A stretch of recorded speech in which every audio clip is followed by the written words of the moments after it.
Apoio Cultural, Santa Casa de Barretos, o seu hospital. Alto Posto Berrantão, 24 horas com você. Alô, telespectador da TV Barretos, seja bem-vindo ao programa Quero Saber. O programa Quero Saber é feito com muito carinho para o seu conhecimento e entretenimento. Esta é a proposta de nosso programa. Primeiramente, vamos abrir espaço para os nossos apoiadores culturais e, em seguida, apresentaremos o nosso convidado de hoje.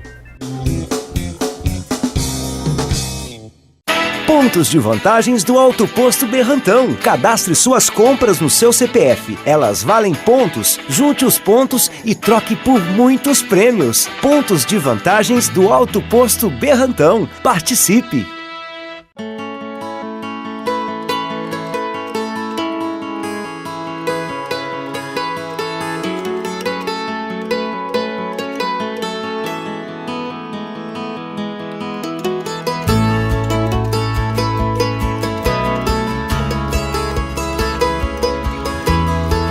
Nossa missão é cuidar sempre de você. Santa Casa de Barretos, há 95 anos.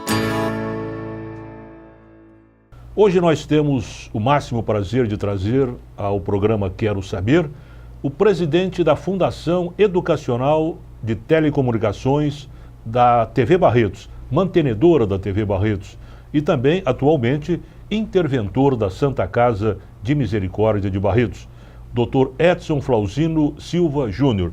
Prazer muito grande recebê-lo no programa, Dr. Edson. É meu, Luiz, sempre. Boa tarde a todos, aos que nos assistem. É uma honra estar aqui e atender a um convite de um nobre colega. Isso. Grande colega, foi muito amigo e colega de seu pai, sim, evidentemente. Sem dúvida, nossa, eram muito amigos. Fomos muito amigos, a gente tinha um bom relacionamento. Nos deixou viu? De maneira precoce. Precoce, né, demais da conta. Era uma pessoa... Seu pai não é para elogiar, mas era uma pessoa que marcava aqui na advocacia.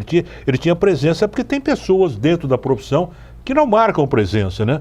O doutor Edson, seu pai, marcava a presença, sem dúvida, né? Sem dúvida. Muito carismático também, gente muito fina. Infelizmente, como você disse, nos deixou precocemente, mas a vida é assim, né? Sim. E vamos tocar a vida, né, doutor Edson? Existe uma frase... Você tinha quantos anos quando ele... Eu tinha quase 30 anos já. Quase 30 anos. Era mais velho. Mas existe uma frase que dizem que foi proferida por Machado de Assis, que, embora muito simples, eu acho que é uma máxima que nós devemos sempre levar em conta.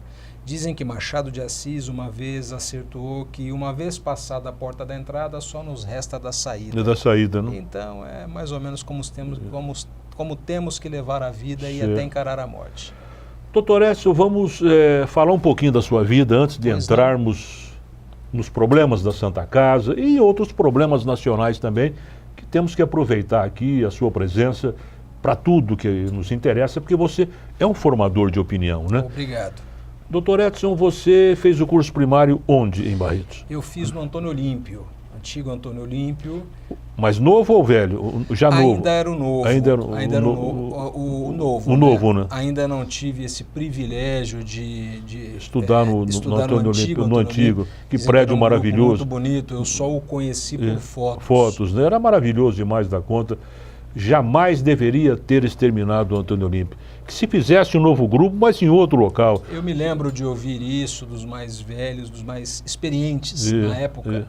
E tive esse privilégio de ter acesso às fotos depois. Quem não teve ainda... Eu estudei lá na época. Estudei lá. Teve esse prazer? Eu fiz todo o primário lá, né? Fantástico. Muito bom. Eu estudei no Antônio Olímpio até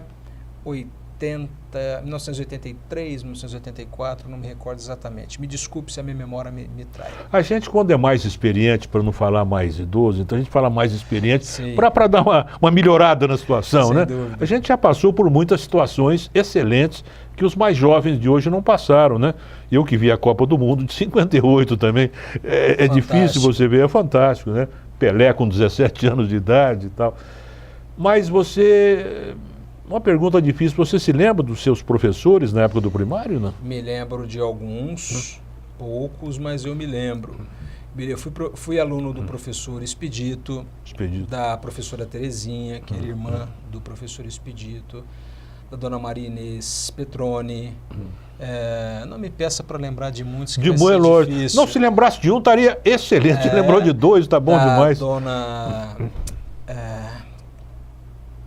esposa do saudoso Latuf Suleiman, que me deu aula de história.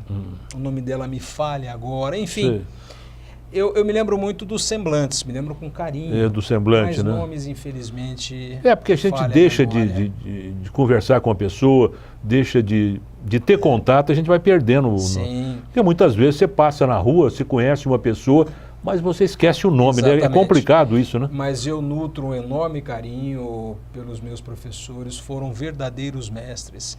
Eu tive o enorme prazer de me deparar tempos atrás com a dona Maria Inês, né, Petroni, da aula de português, e disse a ela o tanto que eu sou grato, porque eu entendo que a minha formação, ela é oriunda dessa época, não somente de caráter, mas de conhecimento.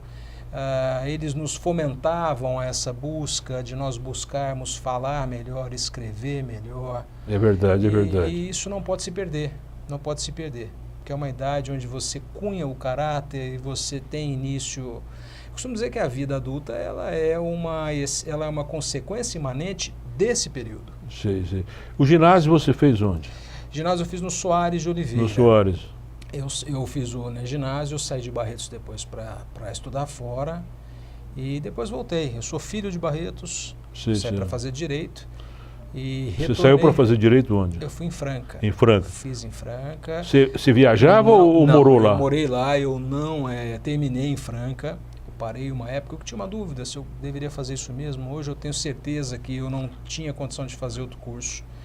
E fiz Rio Preto depois para terminar. O que você pensou em fazer quando você teve essa dúvida? Na época eu gostava muito... Eu quero te explorar bastante, viu? O que você teve? Sempre algumas outras profissões ligadas à área de humanas. Eu pensei em ser psicólogo uma época, uma área que me atraía e me atrai ainda muito, até ser jornalista.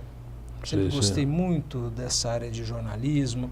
Mas com a graça de Deus... Jornalismo é uma profissão excitante, muito bacana. Mas com a graça de Deus, ele me retornou ao direito, que é o que eu gosto de fazer, que eu amo, eu sou apaixonado por direito. Você chegou... Bom, você fez o direito e já começou a trabalhar. Você chegou a trabalhar com seu pai, não? Tive esse enorme prazer, esse enorme privilégio. Muito embora em um pouco tempo gostaria de ter sido muito mais. Mas eu fiz estágio com meu pai, comecei advogando com ele. E foi quem me cunhou. Né? Costumo dizer que eu não seria essa pessoa que eu sou se eu não tivesse tido esse estágio fantástico com o finado Dr. Edson Flauzino. O que você acha hoje dos novos advogados, dessa pessoa que está formando, ou das próprias faculdades de Direito? O que você tem de notícia? Você acha que o direito, o ensino melhorou ou não? Eu tenho muito contato com a área jurídica, já vista que eu atuo de forma clara, de forma diária na OAB de Barretos. Eu sou atual presidente da Comissão de Ética e de Disciplina e tenho contato com muitos jovens. São muito sagazes, trazem consigo muita, no caso aí, doutrina, pouca prática. E eu entendo que essa falta de prática ela é um defeito, uma mácula das faculdades. O que eu tenho percebido em meu sentir é que as atuais escolas de direito elas têm falhado no que toca à prática. Prática, eu tenho a impressão que ela falha um pouquinho desde a minha época, viu?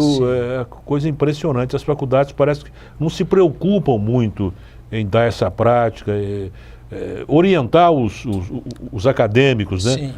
Para que tenham uma graduação melhor, saiam dispostos a estar com muito mais categoria para poder vencer na vida, né? Faz algum tempo que eu sou a sécula do séquito que entende que o curso de Direito deveria ter 6 anos, tal qual é a medicina. Acho 5 anos pouco. Pouco, né? E às vezes você conversa isso para uma pessoa... Podia ser o último ano de prática só, Exatamente. né? O último ano de prática. Às vezes você passa isso para uma pessoa que faz direito e a pessoa fala, pô, mas mais um ano. Eles não têm ideia de como esse um ano a mais seria importante, principalmente, como você bem salientou, se focasse na prática. Na prática, né? Doutor Edson, recentemente você foi nomeado pelo prefeito, né, como o novo interventor da Santa Casa de Misericórdia de Barretos. Aliás, um cargo bastante espinhoso, né, sem qualquer remuneração, evidentemente, e muito espinhoso. Como é que você está vendo essa nova atividade, essa nova fase da sua vida, doutor Edson? Para eu entrar nessa seara, eu tenho que fazer um esforço, é necessário. Eu tenho que voltar ao período do Lógico. início da intervenção. Isso.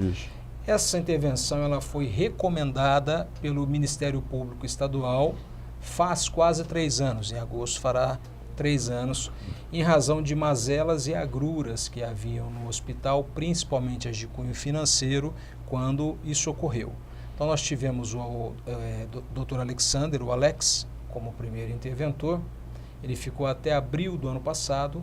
O Dr. Eduardo Petrov, ele assumiu essa incumbência e de abril em diante, e eu agora estou assumindo. É um cargo, muito embora ele seja difícil, para mim é gratificante. Eu entendo que é o único, no caso aí, Hospital Geral que temos, ele atende uma gama enorme de municípios e é para onde nós vamos quando nós precisamos. Toda a cidade, não tem a menor dúvida, né? Então eu entendo. Dificilmente uma pessoa não tem contato com a Santa Casa, Exatamente. né? Se não for ele, a sua esposa, ou seus filhos, ou um parente, ou um amigo. De qualquer forma, há o contato do barretense, principalmente do barretense, né? Razão porque eu entendo, partindo dessa premissa que você bem ponderou, que cada munícipe tem que se doar, tem que dar aquilo que pode dar, aquilo que é possível. Então eu estou doando o meu tempo, a minha disposição para poder auxiliar o hospital naquilo em que eu puder, de modo humilde, dentro das minhas limitações. Como é que você vê a Santa Casa hoje? A gente entende também que o doutor Eduardo Petrov deixou a Santa Casa para poder ser um candidato nas próximas eleições para haver uma desincompatibilização. Eu acho que foi essa a atitude que o levou a deixar a intervenção da Santa Casa, né? Nós temos uma lei, que é a Lei Complementar 64 de 1990, que exige que a pessoa se desincompatibilize para que, se ela almeja algum cargo público, nesse caso específico, de prefeito e de vice-prefeito, até 4 meses antes. Não sei se o doutor Eduardo sairá como vice-prefeito, enfim, não é algo que me diz respeito. Mas ele se colocou à inteira disposição do prefeito Guilherme para, se for da conveniência do prefeito, que ele concorra ao pleito de outubro na qualidade de vice-prefeito. A Santa Casa ela tem várias agruras, eu não escondo isso de ninguém. Melhorou muito por conta da intervenção, melhorou muito. Haviam algumas mazelas que foram corrigidas, mas você não pode cobrar. Essas mazelas, o que seriam essas mazelas? Principalmente de cunho financeiro. Uma gestão ou gestões anteriores que não tiveram o valor necessário ou então que não souberam aplicar, isso não cabe a mim decidir. Doutor Edson, eu sei que esse assunto vai nos levar quase o programa todo, então eu peço licença ao senhor para que possamos abrir um pequeno espaço para os nossos apoiadores culturais. Em seguida, voltamos com o programa Quero Saber, hoje trazendo o Dr. Edson Flauzino Silva Júnior, atual interventor da Santa Casa de Barretos.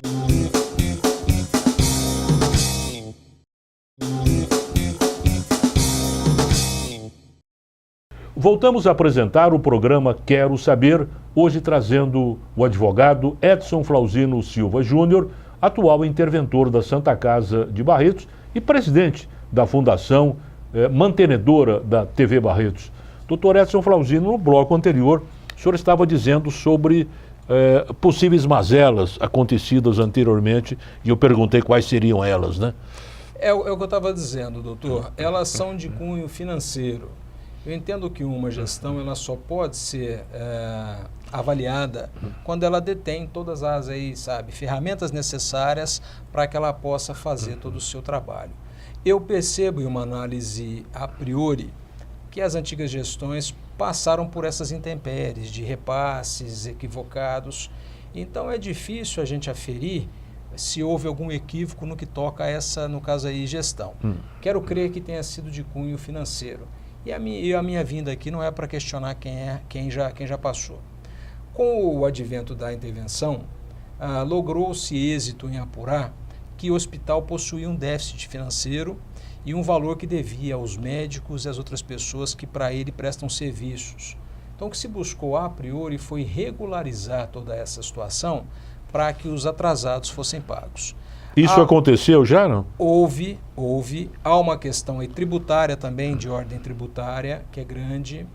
Hoje ele está num patamar onde se consegue aí, sabe, normalizar, consegue se pagar mensalmente, às vezes com um certo atraso, mas o que se tem buscado hoje é isso, essa excelência em regulamentar e regularizar principalmente todos esses pagamentos que são efetivados e são efetuados para todas aquelas pessoas que prestam serviço para o hospital sob qualquer forma. Sei. Como é que está a Santa Casa fisicamente, de uma maneira geral? A gente sabe que no passado a gente via nas redes sociais algumas críticas, né? Com respeito a banheiros, com respeito a condição de higiene, muitas vezes, da própria Santa Casa. Como é que está isso hoje? Essa questão de higiene ela foi terceirizada para uma empresa. Hoje em dia nós não temos ouvido nenhum tipo de reclamo. Vocês têm uma ouvidoria na Santa Casa? Temos 2 ouvidorias, temos uma já instalada e nós teremos uma específica ligada à área de obstetrícia, que é uma área, vários partos são feitos mensalmente na Santa Casa e o nosso escopo é instalar esse novo ouvidor para que cuide especificamente dessa área. Então nós temos reitero, já aí, né, ouvidor que está atuante e teremos outro em breve. Eu sei que o senhor atuou também junto com o doutor Eduardo Petrov, né, na Santa Casa, no departamento jurídico, né?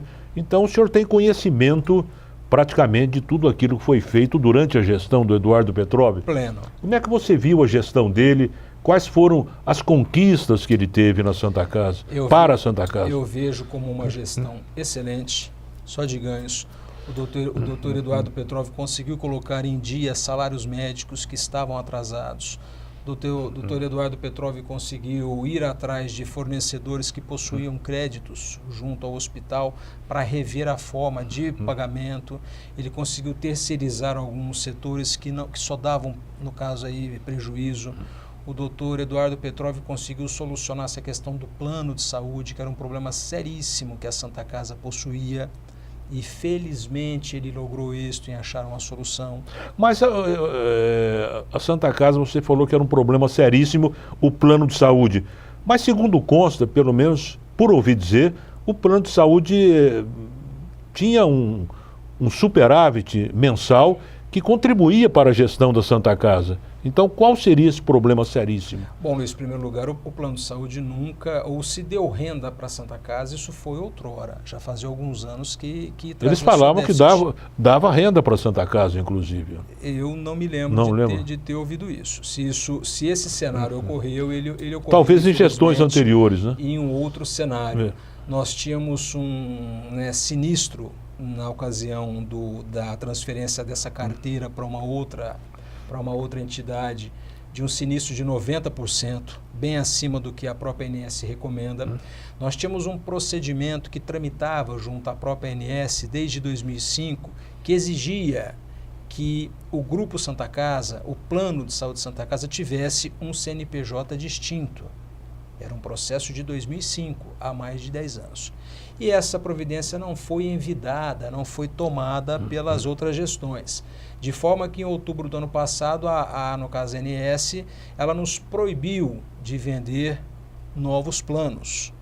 E a Santa Casa, para que ela pudesse voltar a ter esses novos planos, ela tinha que cingir, que dividir o hospital do plano de saúde. Porque a lei que rege os planos de saúde há tempos, ela proíbe que um hospital tenha o seu próprio plano de saúde. Isso veio-se, no caso, arrastando, veio-se alongando, até que, reitero, em outubro do ano passado, nos veio uma norma nos impedindo que fizéssemos a venda de novos planos. Então chegou a um ponto, Luiz, que a Santa Casa não tinha outra alternativa. Ficou inviável, então. Era essa e única. Então, o doutor Eduardo, com o lado sagaz que possui, o lado de gestor que ele herdou do tempo que ele passou lá no Hospital de Câncer de Barretos, ele trouxe consigo esse empreendedorismo e conseguiu, e teve sucesso nessa transferência de carteira. Sei. E como é que foi essa transferência? Bem favorável, Santa Casa. Rígida, transparente, limpa e principalmente ela foi recomendada e acompanhada pela agência de saúde. A ANS, ela no caso acompanhou e ela deu a sua chancela, deu o seu aval para que houvesse essa transferência. Exatamente para que se preservasse as vidas que fazem parte do plano.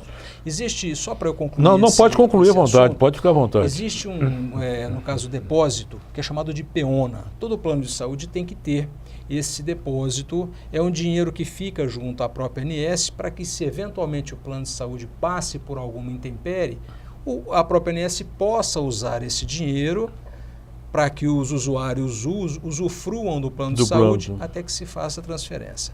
O nosso PEONA ele era baixo, era de 2,5 milhões, bem aquém do que precisava, e o PEONA que foi pedido para esse grupo que tem hoje essa carteira, ele não sei se são 5 vezes maior, ou enfim, ele é bem maior do que nos era pedido. Sim. Há um período de transição, como tudo, o novo às vezes choca. Então, é comum que hajam críticas, porque é uma forma de, no caso, operação do plano aí diferente. É diferente, né? Totalmente diferente, né? Eu peço que as vidas que agregam esse plano de saúde tenham um pouco de paciência. 2, 3, 4, 5 meses, para que a coisa gire aí novamente. E já está efetivamente funcionando já com o novo plano, já, né? Já faz alguns meses, desde o dia 1º de fevereiro. Sim. Já assumiram totalmente, né? Assumiram. Houve uma transferência de carteira, e não de patrimônio. Ah, só de carteira, né? Exatamente. Por exemplo, o prédio da 28, onde outrora funcionou o plano de saúde, que era mantido pelo, no caso, hospital, ele está sendo alugado. É já mais um dinheiro que entra para a Santa Casa, né? E há outras benesses, outros, no caso, inúmeros benefícios. Sim. Houve um investimento desse novo grupo na Santa Casa. Enfim, o que precisa se ter em mente, Luiz, é que tudo que é feito lá é para melhorar o hospital, sempre. Não tenha dúvida.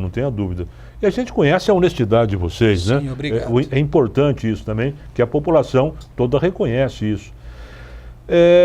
Quais são os seus planos agora como novo interventor? A gente fala interventor, mas é um provedor, né, da Santa Casa. A gente fala, porque essa palavra interventor é meio pesada, choca um pouquinho, né? É que são figuras aí, no caso, aí distintas. O meu primeiro plano é, como você me salientou, dar um fim a essa intervenção.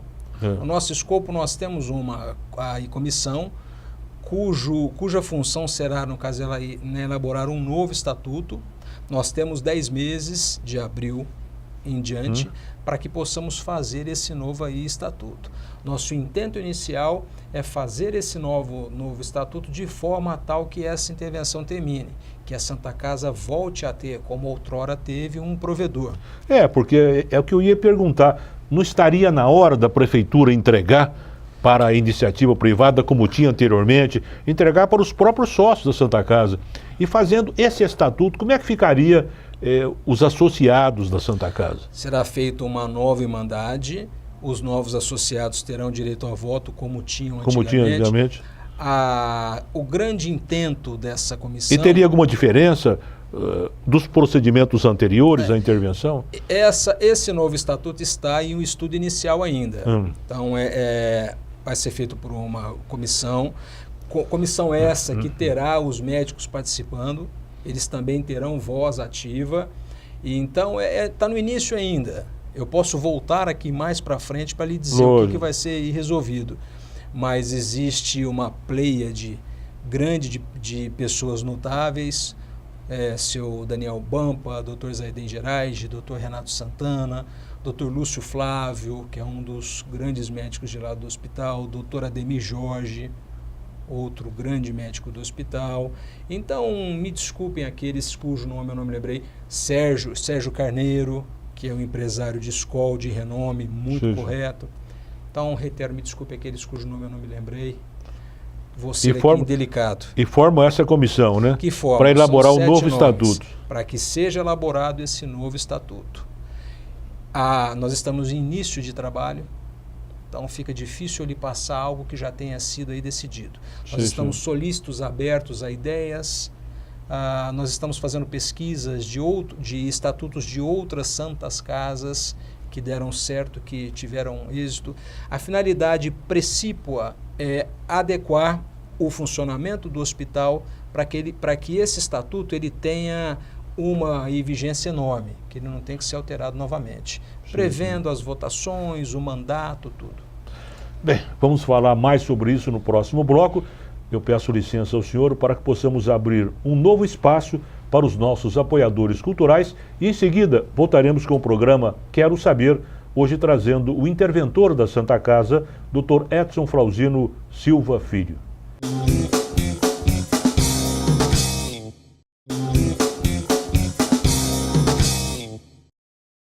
Voltamos a apresentar o programa Quero Saber, hoje trazendo no nosso programa o Dr. Edson Flauzino Silva Filho, atual interventor da Santa Casa de Misericórdia de Barretos. Dr. Edson, o problema da cardiologia, como é que está? Se o senhor tem alguma ideia? Porque antigamente nós tínhamos procedimentos operatórios, cirúrgicos aqui, né? Ponte de safena e outros procedimentos também, né? Outros exames importantes. Como é que a Santa Casa, como é que a sua intervenção ou a sua provedoria está analisando isso, ou se ainda não chegou nesse ponto? Sim, chegamos. A Santa Casa hoje trabalha já com residentes, já como hospital escola. Já está como residente, já tem residentes? Abrindo vagas para essas residências, no caso aí hospital escola, para que nós possamos atender todas as clínicas. Nós temos um médico que vai voltar a fazer exames nessa área cardio. Esse contrato, inclusive, está sendo firmado hoje. Para que possamos voltar a ter os exames que outrora tiveram. A Santa Casa ela tem condição, doutor, de atender a todas as clínicas, todas as necessidades prementes da população, sem nenhuma exceção. É uma questão de tempo. Ir se adequando para que ela possa atender, reitero, integralmente todas essas necessidades. Então a cardiologia também ela terá o seu espaço, aquele espaço merecido, em pouco tempo. Já existe o senhor acha a possibilidade de voltar a realizar cirurgias de ponte de safena aqui na Santa Casa? Não hoje, mas em um curto intervalo temporal, sim. E fisicamente já está aparelhada a Santa Casa para isso? Tem, nós temos buscado isso, eu não sei se você sabe, vou passar isso ao público, para quem não sabe, a Santa Casa vai dobrar os seus leitos de UTI. Vai dobrar? Temos hoje 10, nós passaremos a ter 20. Já tem espaço físico? É uma excelente notícia, a ala já está construída. Já está construída? Já está tudo certo construído, se esses novos 10 leitos não forem abertos nessa semana, na próxima serão. Que beleza, então. Então já é uma excelente notícia e vai de encontro a isso que você está dizendo. Buscar alguns leitos que possam atender essas cirurgias mais complexas. Sei. Porque para que nós possamos voltar a ter esse tipo de cirurgia complexa, nós temos que nos estruturar primeiro. É lógico. Principalmente no que toca aos leitos aí de UTI intensiva, né? Sei. E tem mais alguma área da medicina que vocês estão estudando para aparelhar? Sim, várias. Em primeiro lugar, a gente tem buscado algumas áreas, alguns segmentos que são extremamente importantes, como a área de partos, né? Isso. Vai ser implantada a rede cegonha. Como eu já ponderei no início do seu programa, vai haver um ouvidor específico para essa área. A forma de atendimento à mamãe e à gestante será alterada para melhor, porque eu entendo que é um foco extremamente importante. Nós vamos elaborar um conselho consultivo de médicos para que eles possam nos trazer todas essas necessidades do hospital para que possamos colocar em prática. A nossa intenção é atender todas as clínicas, sem nenhum tipo de exceção.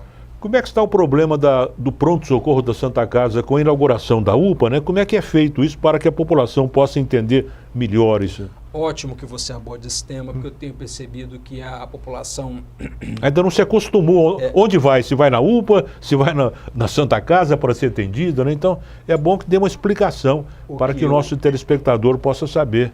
O que a gente tem percebido, Luiz, é isso, que o pessoal está tendo essa certa dificuldade. Existe um protocolo que é chamado de protocolo de Manchester. Esse protocolo, ele digamos que aí classifica esses atendimentos baixo, médio e alto risco. Todos os atendimentos de baixo risco, que não demandam nenhum risco de vida, eles têm que ser atendidos pela UPA. Tá?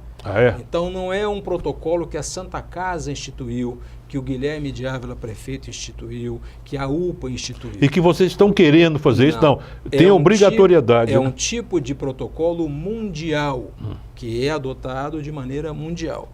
E naturalmente Barretos não seria diferente. Então tudo que é de baixo risco tem que ser necessariamente atendido pela UPA por força de um protocolo mundial. Mas não existem exceções? Existem. Obviamente que se uma pessoa chega lá e precisa de um atendimento inicial, ela pode ser atendida. Recentemente foi veiculado um fato de uma jovem que sofreu um acidente de moto e ficou na frente ali do hospital. E essa jovem, ela só escoriou. E ela teria que ter sido levada para a UPA. Nesse momento específico, onde ela chegou pessoalmente lá no hospital, haviam 2 outros atendimentos de alto risco. Havia um indivíduo com 9 facadas e um outro indivíduo que, não sei se estava tendo no caso AVC ou um derrame. Então, é isso que a população precisa entender. Existe uma classificação de prioridades. Tá? E a gente sempre pede que não nos julguem pelas exceções, e sim pela regra. O que eu percebo, sem nenhuma empáfia, é que o atendimento da Santa Casa tem sido muito bem feito. Muito bem feito. Infelizmente, nós lidamos com vidas, com pessoas. Uma ou outra situação, ela foge, ela é feita à margem. Mas nós sempre adotamos criteriosamente métodos para sanar qualquer dúvida ou qualquer equívoco que haja nesse atendimento. Sei. Então, atendimento de baixo risco seria na UPA? Na UPA. Na UPA por força de um protocolo mundial. Porque de repente a pessoa vai na Santa Casa e vocês orientam para que se dirijam até a UPA, né? A ideia é essa, é fazer com que as pessoas tenham a consciência de que, reitero, esse protocolo mundial não está sendo instituído e tampouco imposto pelo hospital, para que os atendimentos de baixo risco sejam encaminhados para a UPA. Sei. E vocês já tiveram na Santa Casa algum problema mais sério? Algum problema mais sério que envolvesse justiça, envolvesse... Existem, né? Existem, Luiz. Eu costumo dizer a quem está perto de mim que a Santa Casa é um ser vivo. Ele lida com vidas, ele lida com morte. Então, de maneira inexorável, isso, né, sempre redunda em justiça. Porque a pessoa que se sente lesada é um direito que assiste ela. Se ela entendeu que houve culpa em algum atendimento, ela tem esse direito de buscar aí a justiça. Então existem sim problemas. Eu fui o advogado, fui o jurídico da Santa Casa por 1 ano, conheço todas as ações, não somente as de cunho civil, mas também as federais e as trabalhistas, muito embora as ações trabalhistas não seja eu que tome conta, mas existem sim. Sei. E como é que está o problema da residência atualmente? Porque hoje é um hospital-escola, Santa Casa, né? Já tem residentes lá, alunos residentes, ou isso está começando ainda vai passar por vestibular, né, por exames? Como é que está isso? Todo esse proceder, ele no caso iniciou-se no início desse ano. Nós já temos alguns lá residentes. Há a possibilidade de que isso seja ampliado e já estão lá. Até quando puder, nos façam uma visita para você ter acesso a isso também. Quantos residentes tem atualmente a Santa Casa? Eu não vou me lembrar de cabeça. Não sei se são 14. Já tem 14 lá? Eu vim hoje aqui desarmado. Eu vim com números para ser uma coisa bem aqui didática. Bem informal, né? Não me recordo, infelizmente, o número exato. Sei que existem. Sei. Bom, Você falou que a sua prioridade maior é manter o pagamento de médicos em dia, manter é o essencial isso aí. Mas tem alguma outra prioridade que você sonha com isso, que você quer implantar na sua administração? Quero, Luiz, mas eu sou muito pé no chão. O meu escopo inicial é fazer com que não haja atraso de pagamentos, de folha de pagamentos, das clínicas médicas que, afinal de contas, trabalham e merecem receber, das pessoas que estão ali empregadas em geral, dos fornecedores, que não falte aí medicamento, conseguindo com que isso aí se normatize. O segundo passo é atender, como eu já disse inicialmente, todas as clínicas médicas, de modo que um munícipe não tenha que sair de Barretos para fazer qualquer tipo de procedimento. Um médico que está se formando, que pretende ingressar como médico da Santa Casa, ele tem essa possibilidade? Como é que é feito essa escolha de médicos? Como é que o médico possa passar a atender na Santa Casa? Hoje nós temos as clínicas médicas, nós temos médicos que trabalham especificamente para a Santa Casa. Ele pode perfeitamente se apresentar. A porta está aberta, eu recebo a todos, sem nenhuma exceção. Não tem nenhum problema assim De minha parte, enquanto interventor, não. Apresenta o seu currículo e tem que haver também a necessidade daquela especialidade, né? Exatamente. Que de repente tem muitos médicos dentro daquela especialidade. Nós temos hoje um corpo clínico excelente, de escola, muito bem preparado, que nos atende às nossas aí necessidades. Isso não quer dizer que a coisa está engessada, que não haja possibilidade de que novos médicos também venham prestar serviço e serem companheiros. Sei. Tem mais alguma coisinha que você desejaria abordar como atual interventor da Santa Casa de Barretos? O que eu sempre peço, às vezes a gente escuta alguma coisa ou dizem que se é alguma coisa em rede social, eu não tenho rede social. Você não participa de rede social? Opção, não, por opção. Ah, é? Eu nunca tive esse, no caso, interesse, então, a priori não tenho nada contra. Mas é no caso aí, opção pessoal. E às vezes eu vejo que o pessoal faz muita crítica. Você criticar, você reivindicar direitos, eu acho legítimo.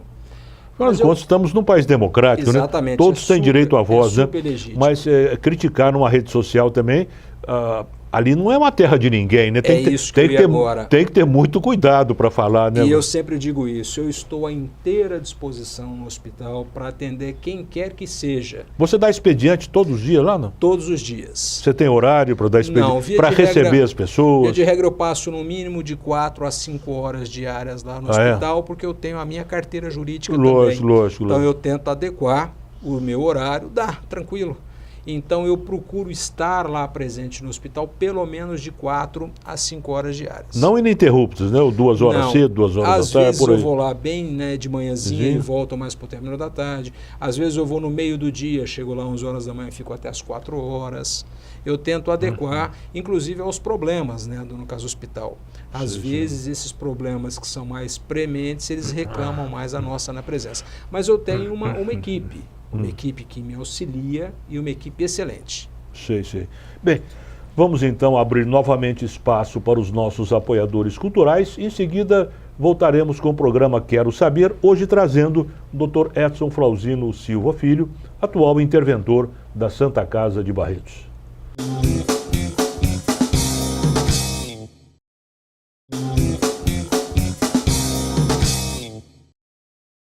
Voltamos a apresentar o programa Quero Saber, hoje trazendo o interventor da Santa Casa e presidente da Fundação Mantenedora aqui da TV Barretos, Dr. Edson Flauzino Silva Filho. Dr. Edson, apenas para dar uma explicação para o nosso telespectador, eu sei que, embora o senhor seja interventor, mas não é um médico e tal, mas pelo menos a grosso modo, quais seriam, assim, para efeito de pronto-socorro, para efeito de ter aquele atendimento, aquele primeiro atendimento rápido, quais seriam os tipos de doenças que poderiam ser atendidos na Santa Casa e a pessoa ir direto para a UPA, assim, apenas para dar uma pequena diferenciação. Entendi, perfeito. Uma dor de barriga, por exemplo. O cara está com dor de barriga, ele vai para onde? Para a UPA ou para a Santa Casa? Entendi. Um negócio assim. Luiz, de início, tanto a UPA, quanto o SAMU, quanto a Santa Casa possuem equipes próprias para aferir esse grau. Se é baixa complexidade, se é média ou se é alta. Dor de barriga, o exemplo que você citou, a priori seria de baixa. De baixa complexidade. Então, quando a Santa Casa atende alguém, por exemplo, com dor de barriga, existe uma possibilidade que ela deixe de atender alguém que está tendo um derrame, um AVC, ou um infarto, ou que venha de um acidente, de um grave acidente de trânsito, de tráfego. Então há esses riscos. É isso que a população precisa ter em mente. Antes de criticar por que não foi atendida, porque estava com um corte no braço, ou com uma dor de cabeça, ou com uma dor de barriga, ela precisa entender que pode ser que amanhã ela esteja com algo mais sério, de alta complexidade, e ela não possa ser atendida porque tem alguém lá sendo atendido por causa de dor de barriga. Então esses protocolos eles são necessários exatamente para prever o risco maior, o risco de morte. A Santa Casa hoje ela está preparada para atender o risco de morte, havendo a priori é dela, não havendo a priori é do UPA. Da UPA. Existem exceções à regra? Existem. Razão porque eu disse no início desses dizeres que tanto a UPA, quanto a Santa Casa, quanto o SAMU possuem equipes especializadas nisso. E tem os postinhos na cidade também, né? Os postinhos também. O atendimento nos postinhos é equivalente ao atendimento da UPA ou é diferenciado? Como é? Eu não entro nessa seara. Nessa seara já é outra coisa. O que nós temos que lembrar sempre, quando cita no caso de atendimento público, é que nada obstante a Santa Casa seja um hospital geral, ele não é um hospital público. Ele presta serviços para no caso, o município. Então isso tem que deixar bem claro. Ele não faz parte de uma rede que encampa os postinhos. Então isso tem que se ter em mente para deixar bem claro. Nós recebemos repasses, recursos públicos, por conta de atendimento ao SUS, mas nós não somos um hospital público. Como é que estão sendo esses repasses, já que você tocou nesse assunto? Como é que está os repasses do SUS e também do governo do Estado de São Paulo? Luiz, vocês estão recebendo o numerário corretamente? Não. Assim como todo o país que experimenta uma drástica crise financeira, nós não somos exceção. Os recursos públicos estão atrasados, sim, vieram a menor, mas nada que impeça o livre funcionamento do hospital, né? O prefeito, ele tem sido um grande parceiro, só tenho a agradecer. Ele, em vida, um esforço hercúleo para nos atender sempre. O doutor Eduardo Petrov, ele buscou outros recursos financeiros. Então, é bem aquela frase, não me venha falar em crise, nós estamos trabalhando. A crise existe, mas nós não vamos parar esperando esses repasses públicos. Nós buscamos sempre, nós temos um setor específico que capta recursos. Quem está à frente dele agora é o Cacá, que nos tem prestado um inestimável auxílio. Então, essa captação de, no caso, recursos, busca exatamente isso. Receitas alternativas para que possamos suprir o déficit desses repasses públicos. E qual é o déficit mensal da Santa Casa? Ele já girou em torno de R$500 mil. Hoje, com a excelente gestão do doutor Eduardo Petrov, ele caiu muito. Diria que ele caiu uns 70% desse. Então está ótimo, então. Né? Não está ótimo, porque o certo seria não ter déficit. Não ter déficit, lógico. Você me perguntou há pouco qual é um dos meus objetivos. É exatamente isso. Zerar o déficit, né? Passar a ter superávit. Superávit, né? Superávit, por quê? Existe uma série de melhorias que podem ser implantadas lá. O hospital, ele não pode engessar leitos. Nós temos uma cidade e uma região que cresce exponencialmente. Reitero, lá no caso, o hospital que atende 18 municípios. Não é só aqui Barretos. Então, nós precisamos ter superávit financeiro para que possamos ampliar, melhorar atendimento, enfim, buscar sempre essa, no caso, excelência. Você falou que o Hospital da Santa Casa atende a 18 municípios, e nós todos sabemos disso.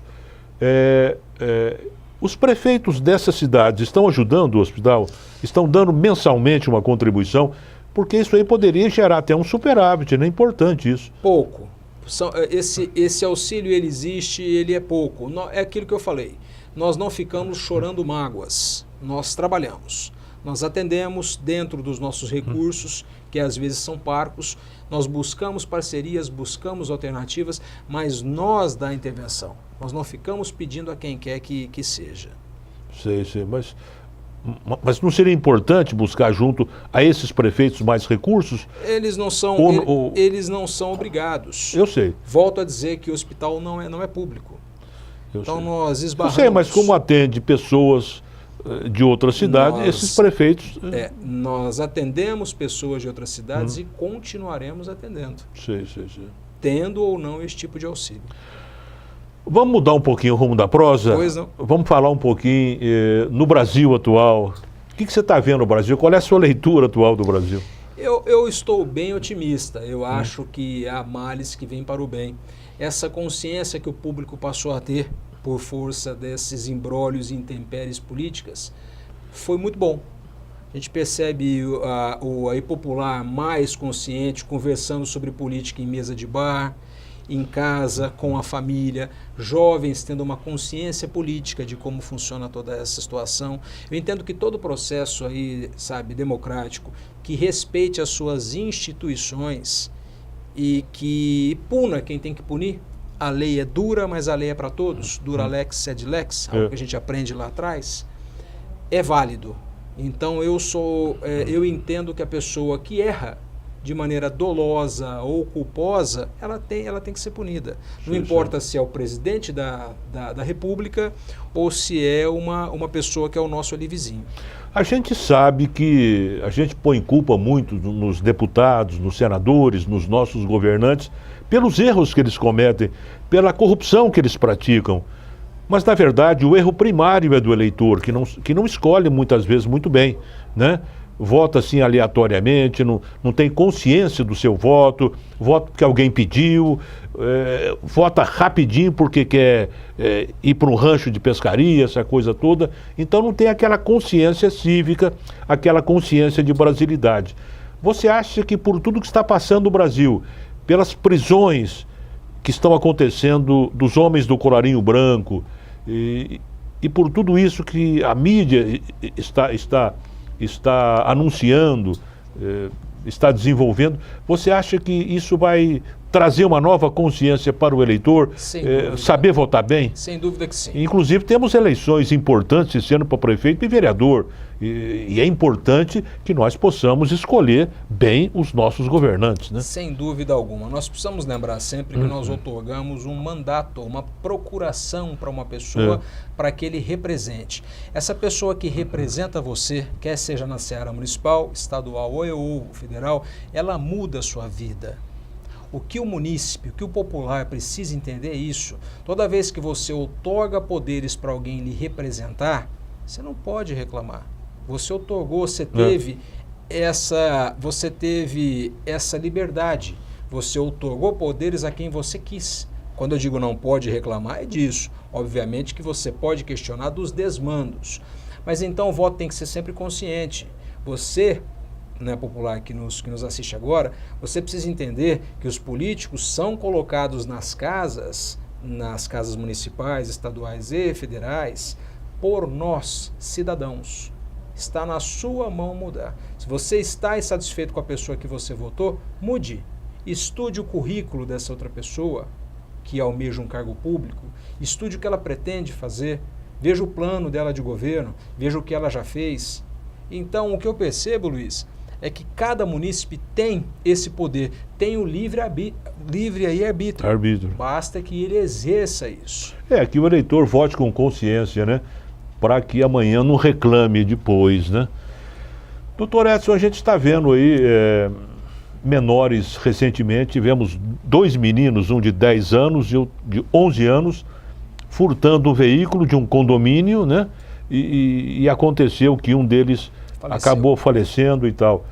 A pergunta que se faça rapidamente para o senhor é a favor da diminuição da maioridade penal de 18 para 16 anos ou para menos até? Não. Não? Acho que não é uma questão de criminalizar menores. A questão é de educar menores. Eu acho que é uma solução aí paliativa. Nós precisamos ter um projeto a longo prazo, de 10, 20, 30 anos, para educar, e mais além, educar os jovens infratores. Porque sem, no caso, educação, você vai encher as nossas prisões. É uma medida paliativa e efêmera. Dr. Edson, qual seria aquela pessoa na história, na humanidade, que transformou o mundo, na sua opinião, que o senhor se curvaria em reverência a essa pessoa? Ah, Luiz, são tantos. Começo por Cristo, por Jesus Cristo, Mahatma Gandhi, Madre Teresa de Calcutá, enfim, há uma sequência enorme de anjos que vieram à Terra para nos ensinar a ter diálogo, a resolver as coisas de maneira pacífica, ter amor ao próximo. Então, todo aquele espírito do bem que caminhou sobre a Terra com essas prerrogativas básicas, a ele eu me curvo sempre. Muito obrigado, doutor Edson, pela sua presença no programa. Eu coloco o microfone rapidamente à sua disposição, se quiser dizer mais alguma coisa. E para se despedir do telespectador da TV Barretos. É uma honra sempre estar aqui, um grande amigo, a quem eu prezo muito. A tarefa relacionada à Santa Casa é árdua, é difícil, mas nós estamos de boa vontade e a nossa intenção é sempre atender melhor o munícipe. O munícipe e as outras cidades. A Santa Casa, ela segue os protocolos que são instituídos, buscando sempre melhorias. E eu, particularmente, estou solícito a ouvir críticas, sejam elas aí, construtivas ou não, e soluções e alternativas. Então eu estou sempre aberto a quem quiser vir falar comigo. Muito obrigado, doutor Edson. E vamos à nossa poesia final do programa, que sempre o fazemos. Hoje, mais uma vez, apresentaremos uma poesia de João Pacífico, grande poeta sertanejo, muito amigo de Barretos, já falecido, Sertão. Foi Deus um dia que, me vendo tão sozinho, pôs a mão no meu caminho, deu-me um rancho para viver. Deu-me a viola, uma lua e as madrugadas, e o canto das passaradas, e um lápis para escrever. Para meus olhos, deu imagens infinitas, e deu rimas tão bonitas com a palavra sertão. Vendo essa lua, prateando a natureza, vendo toda essa riqueza, quem não tem inspiração? Doutor Edson, mais uma vez, muito obrigado pela sua presença no nosso programa. Muito obrigado ao telespectador da TV Barretos e até o próximo, se Deus quiser. Apoio Cultural. Santa Casa de Barretos, o seu hospital. Alto Posto Berrandão, 24 horas com você.